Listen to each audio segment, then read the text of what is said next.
I've got 5 tips for game design for you. So let's make some games.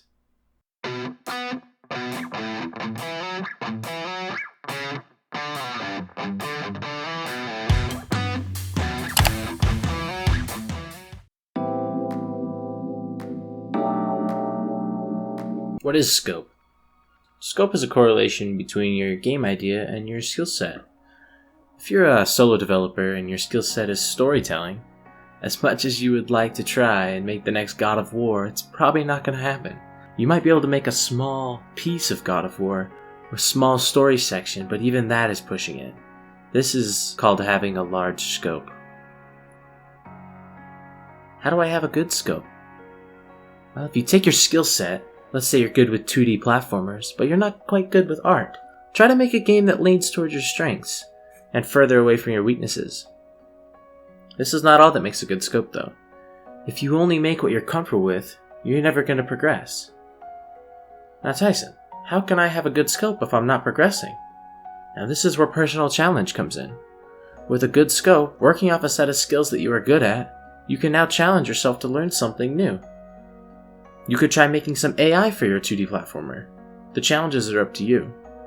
So having a good scope leans on my strengths, with a game idea that I can achieve while still having new challenges to learn? You got it!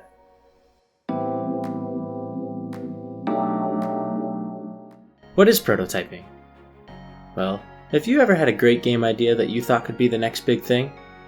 Well, I know I have. Well, prototyping allows you to create small, playable versions of your game ideas.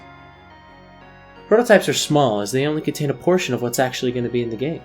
They contain only the key parts that would make it fun. Let's say your game idea was to make Minecraft. What would be the key parts of making Minecraft fun? Building, mining, even crafting sometimes can be too far towards prototyping, and we might stick with just building and mining. Prototypes are meant to be quick. Just meant to be testing the idea, and if it's not good, we move on to the next one. Okay, so let's say you finished your Minecraft prototype, where you can break different blocks and replace them to build cool structures. So now what? Well, now we scrap it. Now you'd be like, Tyson, what do you mean we scrap it? We just made a great prototype. Well, this prototype is not meant to be a starting project to build off of, but instead as a reference. There's a high chance that the second time you make it, it's going to be a lot better. So don't get too attached to any of the code you may have written. This code is throwaway code. It's messy, uncommented, and probably not as good as you could possibly make it. It's just there to be as fast as possible. Prototype a lot. And when I mean a lot, I mean a lot.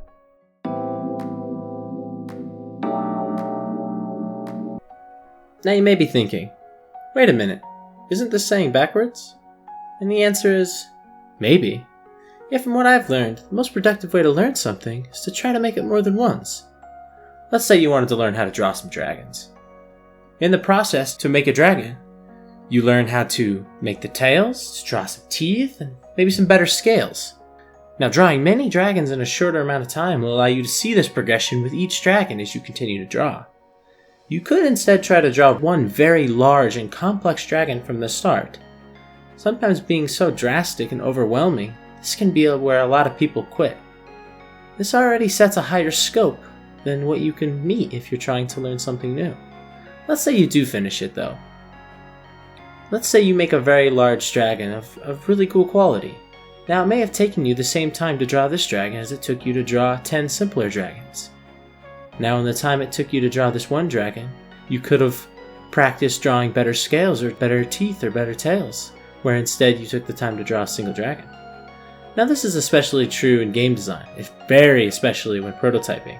We don't want to be too attached to a particular piece of work, but instead to the knowledge of what it took to make that piece of work. Knowing that, when you make it again, it will be better.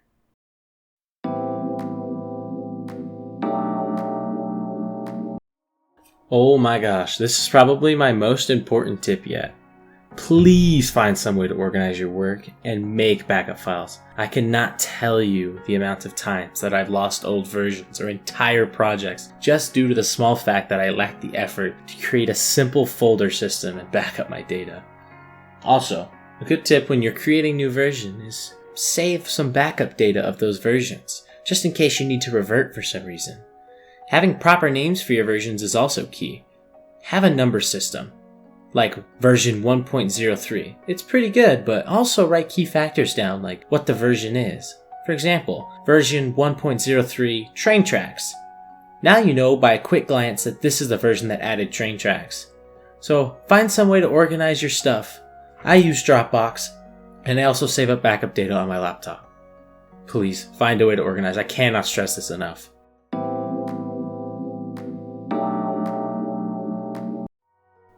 Finish something. The entirety of the game design process can be so scary, but one of the most rewarding things out there is watching someone play your game. Finishing a game can be hard. If you have never finished a game before, I suggest you try out a game jam. They're usually either 48-hour or 7-day events, where the goal is to create a game based off a theme in that given time. Now, game jams are a perfect time to allow a designer to experience the full game dev process in a short period of time. Taking all the tips together I've showed you, I challenge you to finish a game in just 7 days. If you have finished something, I suggest putting it out to the world. Let some people play it. Just keeping your game inside and letting dust rack up on it is not going to be a way to get feedback. Getting feedback can be some of the most rewarding things ever.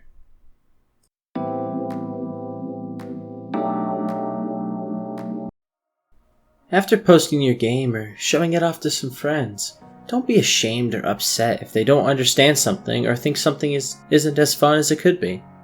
The people that tell you your game is bad or not fun are actually the most helpful. They're more helpful than the people that tell you good job, although we do all like a good job here and there. Now, taking ideas from your players can really help you to achieve a better experience next time, or even in your next version. And remember, this is your game.